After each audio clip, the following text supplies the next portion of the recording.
안녕하세요. 저는 올해 50살인 여자입니다. 저는 몇 년 전 아주 놀라운 일을 겪었는데요. 지금 생각해봐도 어떻게 저희 부부에게 이런 일이 일어났나 싶습니다.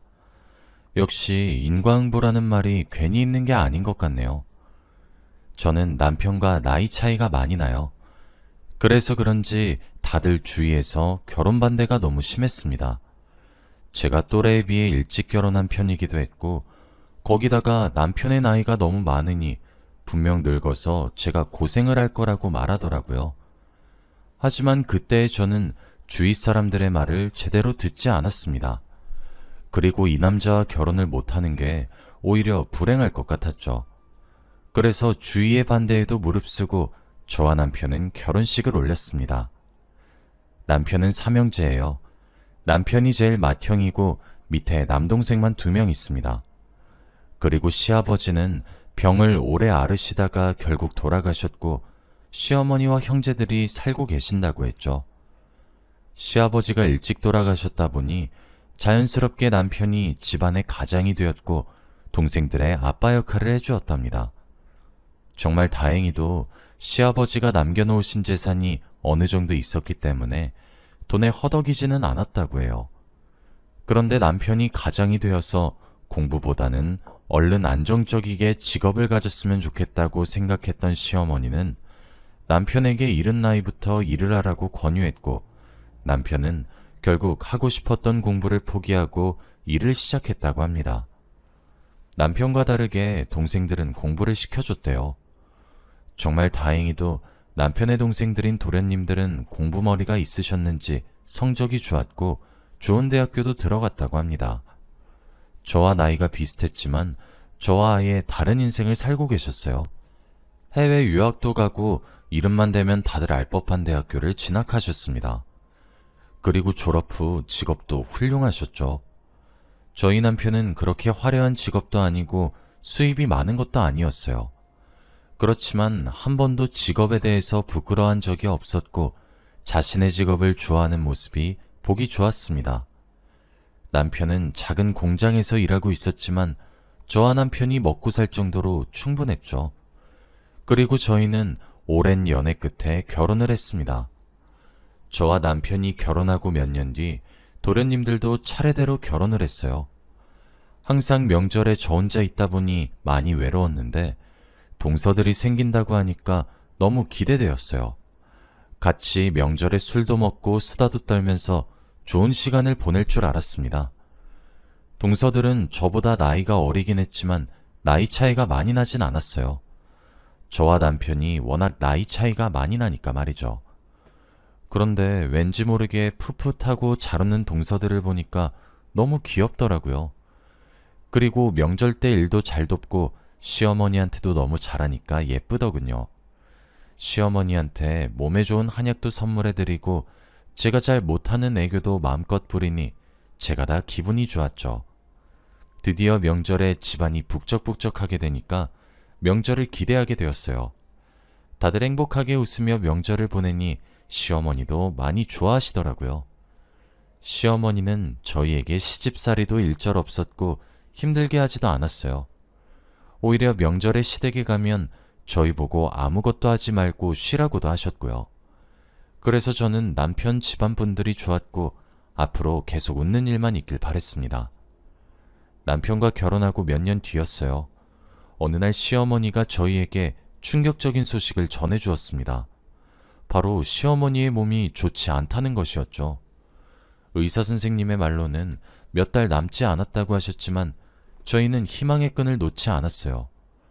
의사 선생님은 잘 보살펴드리기만 해도 수명이 늘어나신다고 했습니다. 그래서 시어머니를 보살펴드릴 사람이 필요했죠. 저희 집 가족들은 다 모여서 회의를 했습니다. 그런데 도련님들과 동서들은 다들 눈을 피하며 시어머니를 보살피고 싶지 않다는 신호를 보냈습니다. 일이 너무 바쁘다는 말과 시간이 없다는 말을 하면서 말이죠. 저와 남편도 그렇긴 했지만 간병인을 쓰기엔 시어머니가 마음이 불편해하실 것 같았어요. 그래서 오랜 고민 끝에 결국 제가 시어머니를 모시기로 했습니다. 저는 하던 일을 그만두었고 남편과 저는 시어머니 댁으로 가서 살게 되었죠. 솔직히 들어가기 직전까지 이게 맞는 건가 고민을 많이 했는데 시어머니가 하루하루 더 아파하시는 모습을 보니까 고민할 시간이 없었습니다. 그래서 저는 시어머니의 병간호를 시작했어요. 초반에는 동서들이랑 도련님들도 오셔서 도와주시기도 하고 옆에서 말동무도 되어주셨지만 그런 노력에도 불구하고 시어머니의 건강 상태는 더 안 좋아지셨어요. 점점 기력도 없으시고 혼자서 일어서지도 못하시는 모습을 보고 마음이 너무 아팠죠. 그렇다 보니 이미 도련님들과 동서들은 마음의 준비를 한 것 같아요. 시댁에 오는 횟수도 줄어들고 연락도 잘 하지 않더라고요. 점점 저희와 멀어지려고 하는 모습이 눈에 보이니 너무 속상했습니다. 그래도 저는 시어머니를 포기하지 않았어요. 저의 병간호가 잘못되었나 싶어 혼자 책을 사서 공부를 하기 시작했습니다. 시어머니가 주무시고 계시거나 할 일이 없을 때 책을 보고 공부를 하며 병간호에 대해 배웠죠. 공부를 하다 보니 저와 너무 잘 맞았고 얼마 지나지 않아 요양보호사 자격증도 땄습니다. 확실히 공부를 하다 보니 시어머니를 더 전문적으로 보살펴드릴 수 있더라고요.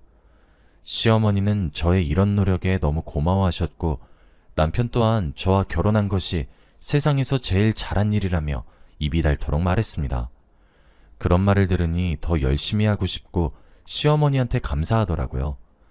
다들 시어머니를 보살펴드리는 걸 꺼려하시지만 저는 좋은 시어머니와 지내니 오히려 좋았습니다. 그리고 얼마 뒤 명절이었어요. 시어머니가 아프시고 난 뒤 처음 보내는 명절이었죠. 항상 명절 때는 가족들이 다 같이 수다도 떨고 그러는데 이번 명절은 불가능했습니다.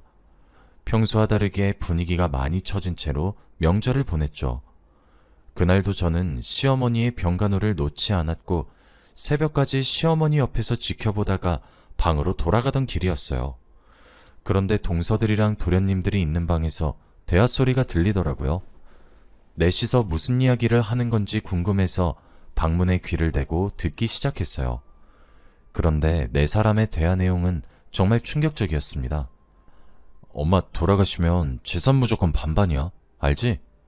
큰형은 엄마한테 재산이 있는 것도 모를 테니까 무조건 비밀로 하고 큰형 알게 되면 재산 또 나눠야 하잖아. 아직 돌아가시지도 않은 시어머니의 재산에 대해서 말씀하고 계셨어요. 저와 남편은 시어머니가 재산을 가지고 계신 것도 알고 있었지만 많이 가지고 계신지도 몰랐고 그 돈이 당연히 자식들에게 오는지도 몰랐어요. 그런데 도련님이랑 동서들은 당연하다는 듯이 그 돈이 모두 자기 거라고 생각하니까 어처구니가 없었습니다. 그리고 저희 부부에게 나눠주기 싫어서 비밀로 하라는 것이 너무 속상했죠. 시어머니 간호는 제가 다 하고 있는데 그들끼리서 시어머니 재산에 대한 이야기를 나누니까 말문이 막혔습니다. 저는 그 이야기를 듣고 제 방으로 가서 남편한테 다 말했죠. 남편은 조용히 고민만 하더라고요. 저는 화가 나고 배신감이 들어서 미치겠는데 남편은 혼자 생각에 잠겼습니다. 그리고 남편은 일단 모른 척 하자고 했죠. 저희는 시어머니의 돈을 못 받는 것이 화나는 게 아니라 저희를 빼고 넷이서만 그렇게 이야기를 나눈 게 너무 속상했어요. 그리고 무엇보다 저희를 바보 취급한 것도 화가 났죠. 결국 저희는 그 이야기를 모른 척 했습니다.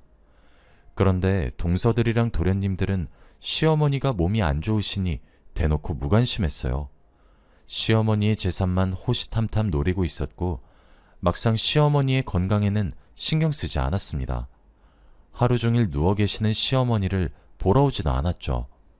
그리고 제가 시댁에 아무것도 안 하는 줄 알았는지 자기네들 심부름까지 저한테 맡겼어요. 청소를 해달라, 아이를 등교 좀 시켜달라는 둥 제가 가사도우미인 줄 알았죠. 도련님네 가족들은 시간이 지날수록 저한테 막대했고 시어머니한테는 무관심했어요. 그래서 그런지 시어머니의 병세는 악화되었습니다. 시어머니께서는 저한테 계속 둘째, 셋째가 보고 싶다며 늘 도련님들을 그리워하셨는데 이 소식을 도련님들에게 알리면 바쁘다고 오지도 않으셨어요. 결국 시어머니는 기다리다 지쳐 하늘나라로 가시고 말았습니다.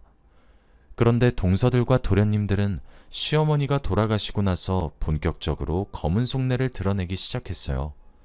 시어머니는 전담 변호사가 있었습니다. 그리고 드디어 재산에 관한 이야기를 하셨어요. 잔뜩 도련님들과 동서들은 눈을 초롱초롱하게 뜬 채로 변호사님을 바라보고 있었습니다. 저와 남편은 사람이 죽었는데 돈만 생각하는 그들이 너무 소름 돋았죠. 아무튼 변호사님은 시어머니가 돌아가시기 전 작성한 유언장을 읽어주었어요. 그런데 그 내용은 정말 놀라웠습니다.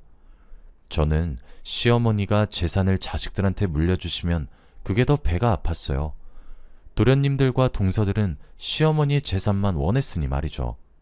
당연히 시어머니가 재산을 도련님들네 부부한테 상속하신 줄 알았는데 시어머니는 자신의 전 재산을 사회에 기부하셨습니다. 정말 놀랐어요. 한 번도 그런 말을 하신 적이 없는데 말입니다. 저와 남편은 두 눈이 휘둥그레졌고 말이 나오지 않았죠. 그리고 저희보다 놀란 사람들은 따로 있었어요. 바로 동서들과 도련님들이죠. 그들은 너무 놀라서 말도 못하고 있었고 변호사가 쥐고 있던 유언장을 뺏어서 다시 읽어봤죠. 그래도 바뀐 내용은 없었기에 결국 그들은 시어머니의 재산을 상속받지 못했죠. 저와 남편은 오히려 좋았어요. 시어머니의 선택이 현명했다고 생각했습니다. 그리고 저희는 바로 장례를 치렀어요. 당연히 도련님들도 오신다고 생각했죠. 그런데 장례식장 첫째 날이 되어도 도련님들의 모습은 보이지 않았습니다. 저와 남편이 수없이 연락을 드려도 다 무시했어요. 그래도 자기 엄마인데 어떻게 장례식에 참석도 하지 않나요? 결국 도련님들은 시어머니의 장례식이 끝날 때까지 모습을 보이지 않았습니다. 저와 남편은 며칠간 계속 울다 지쳐 쓰러지기도 하고 마음고생을 너무 많이 했는데 동서들이랑 도련님들은 저희 곁에 있어주지 않았죠. 결국 저와 남편이 장례식을 다 끝마쳤습니다. 그리고 장례식이 끝나고 며칠 뒤 오랜만에 카톡에 들어가 봤는데 정말 충격적인 걸 발견했습니다. 동서들과 도련님들의 카톡 프로필 사진을 보니 시어머니 장례식 날 여행을 갔더라고요. 그날 찍은 사진이었습니다. 저와 남편은 그 사진을 보고 정말 소름이 돋았어요. 어떻게 자기 가족이 죽었는데 아무 일도 없다는 듯이 여행을 갈 수 있나요? 남편은 자신의 동생들이 이렇게 나쁜 사람인 줄 몰랐다고 합니다. 남편은 한숨만 쉬고 있었고 저는 아무 말도 할 수 없었죠. 그리고 저희는 동서들과 도련님들과 인연을 끊은 채 살아가기로 했어요. 돈밖에 모르고 가족보다는 돈을 선택한 그 사람들과는 더는 보고 싶지 않았습니다. 저와 남편만 시어머니를 그리워하고 있었거든요. 시어머니의 짐을 제대로 치우고 집도 정리하기 위해 장례식이 끝나고 처음으로 시댁에 갔어요. 남편과 함께 시댁의 현관문을 열고 들어갔는데 집안 꼴이 말이 아니었습니다. 도둑이라도 든 것처럼 온 집안의 물건들이 다 밖으로 나와 있었거든요. 그리고 하다못해 소파도 다 갈기갈기 뜯겨 있었습니다. 저와 남편은 말문이 막혔죠. 그리고 시어머니 방에 있는 서랍들도 다 열려 있었습니다. 시어머니의 통장들도 하나도 없었죠. 장롱도 뒤졌는지 다 열려 있었어요. 저와 남편은 딱 봐도 누가 한 것인지 눈치챘습니다. 딱 봐도 동서들과 도련님들의 짓이겠죠. 혹시라도 시어머니가 남기신 돈이 있을까봐 미친 듯이 뒤진 겁니다. 그래서 통장까지 가지고 가고 소파와 침대 등등 다 찢어놨더라고요. 저와 남편은 그런 인간 같지도 않은 그들한테 너무 화가 났습니다. 말도 안 나왔고 신고를 해야 하나 고민도 했어요. 그런데 저는 그 집을 치우면서 눈물이 나더라고요. 시어머니가 너무 불쌍했습니다. 자식들을 힘들게 키우셨을 텐데 결국엔 이런 대접을 받으시니 말이죠. 그리고 시어머니를 보살폈던 세월들이 머릿속에서 지나가면서 시어머니가 많이 보고 싶었습니다. 저와 남편은 망가진 시댁을 다시 되돌려 놓으면서 많은 생각을 했네요. 그리고 시댁에서 며칠간 지냈습니다. 시어머니가 주무시던 곳에서 잠도 자면서 시어머니의 채취를 느꼈죠. 밤마다 꿈에서 시어머니가 나와 얼마나 힘들었는지 모릅니다. 남편과 저는 서로 각자의 방법으로 시어머니를 그리워하고 있었어요. 그리고 어느 날이었습니다. 갑자기 시어머니의 변호사분이 저희 가족들을 갑자기 다 부르시더라고요. 시어머니의 장례식이 끝나고 거의 한 달 뒤였어요. 그리고 그동안 동서들과 도련님들과도 연락을 하지도 않았기에 그 자리에서 오랜만에 보았습니다. 저희는 서로 너무 어색했고 대화도 하지 않았어요. 그리고 몇 분 뒤 변호사님이 오셔서 이야기를 하셨습니다. 그런데 변호사님은 놀라운 말을 하셨어요. 바로 시어머니의 재산에 대해서 말입니다. 그때 누락된 서류가 있었대요. 저희는 시어머니의 전 재산이 다 사회로 기부된 줄 알았는데 재산이 더 남아 계셨던 거죠. 그 순간 동서들과 도련님들의 눈빛이 바뀌었습니다. 그리고 당연히 그 재산들을 상속받는 사람이 자신들인 줄 알고 자리에서 일어나 소리치더라고요. 그래, 엄마가 우리한테 돈을 안 남겨놨을 리가 없잖아. 우리 이제 이 돈으로 해외여행 가자. 이런 말을 하며 자기네들끼리 하이파이브를 치며 좋아하더라고요. 저희도 몰랐는데 시어머니가 강남에 건물이 있으셨더라고요. 높은 건물이고 가치가 높은 건물이었습니다. 그리고 변호사님은 시어머니의 누락된 유언장을 꺼냈고 읽으셨어요. 강남에 있는 내 건물은 첫째 아들 부부에게 양도한다. 절대 나누지 말고 무조건 첫째 부부한테만 내 건물을 넘긴다. 그동안 나를 돌봐주어서 너무 고맙다, 첫째 아들 며느리야. 변호사님이 유언장을 읽으시고 난 후 정적이 흘렀어요. 상황 파악이 되지 않았고 너무 당황스러웠죠. 그리고 도련님들과 동서들은 변호사님이 들고 있던 유언장을 빼앗아 다시 읽었고 그 내용이 맞으니 화를 냈습니다. 형, 이게 뭐야? 엄마랑 짠 거야? 그래서 형수가 병간호했던 거고? 이런 말을 하며 저희 남편을 툭툭 밀치더라고요. 그리고 저희 남편도 도저히 참을 수 없었는지 한마디 했습니다. 무슨 소리야? 나도 오늘 처음 알았어. 그리고 니네가 무슨 자식이냐? 엄마 장례식장도 안 오고 재산만 호시탐탐 노렸으면서 그게 자식이라고 할 수 있냐고. 그리고 장례식 끝나자마자 엄마 집 뒤진 거 우리가 모를 줄 알아? 너희 같은 자식이 있는 게 하늘에 있는 엄마가 불쌍해 죽겠다. 이 말을 하자마자 갑자기 둘째 도련님께서 화를 주체할 수 없었는지 냅다 남편의 얼굴에 주먹을 꽂았어요. 그리고 남편의 입에 상처가 났죠. 남편은 화가 났지만 똑같이 때리지 않았어요. 그리고 법대로 하자며 소송을 걸기로 했죠. 그 과정을 변호사님이 다 보고 계셨으니 쉽게 소송을 걸 수 있었습니다. 우선 저와 남편은 재산 상속보다 소송이 먼저였어요. 도련님들이 최대한 큰 벌을 받길 원했죠. 시어머니의 복수를 대신해주고 싶은 마음도 있었습니다. 큰 싸움이 아니어서 둘째 도련님은 벌금을 내고 끝이 났지만 그래도 저희는 끝까지 합의를 해주지 않았어요. 병원 진단서까지 떼면서 소송을 열심히 했죠. 가족들끼리 법정에 서는 일이 잘 없는데 저희 가족은 이 일로 정말 남이 되었습니다. 서로 보지 않고 사는 것이 더 낫겠다는 생각이 들었죠. 그리고 얼마 지나지 않아 정말 시어머니의 건물이 제 남편 명의가 되었습니다. 그 건물로 가서 이리저리 둘러보는데 정말 높고 화려하더라고요. 시어머니가 이 건물을 가지고 계시다는 걸 한 번도 들은 적이 없었는데 정말 놀라웠어요. 저희는 한순간에 건물주가 되었습니다. 그리고 거기서 나오는 월세만 받아도 거뜬했죠. 남편은 이제 자신이 하던 직장 생활을 그만두고 건물을 관리하며 살고 있어요. 시어머니가 저희에게 주신 건물보다 유언장에 그동안 돌봐줘서 고맙다는 말이 더 감사했어요. 아프신 와중에도 저희의 노력을 알아주셨으니 말이죠. 지금 생각해보면 시어머니도 둘째, 셋째 자식들이 뭘 원하는지 눈치채셨을 것 같아요. 시어머니는 모르시는 게 없으신 분이니 말입니다. 전 재산을 사회에 기부하신 게 다행이란 생각이 드네요. 이 일이 있고 몇 년이 지났는데 어제 일처럼 생생하네요.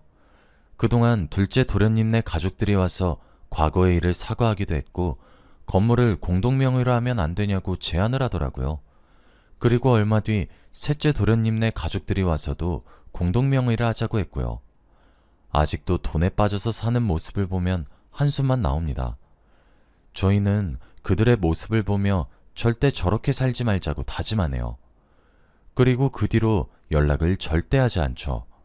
저와 남편이 연락을 보고 있지 않습니다. 여러분은 혹시 저 같은 일 있으신가요? 제가 한 건 시어머니를 모신 일밖에 없는데 어느 순간 제가 건물주의 아내가 되어 있네요. 정말 사람 인생은 모르는 것 같습니다. 여러분은 꼭 착하게 사세요. 저의 이야기는 여기까지입니다. 들어주셔서 감사해요.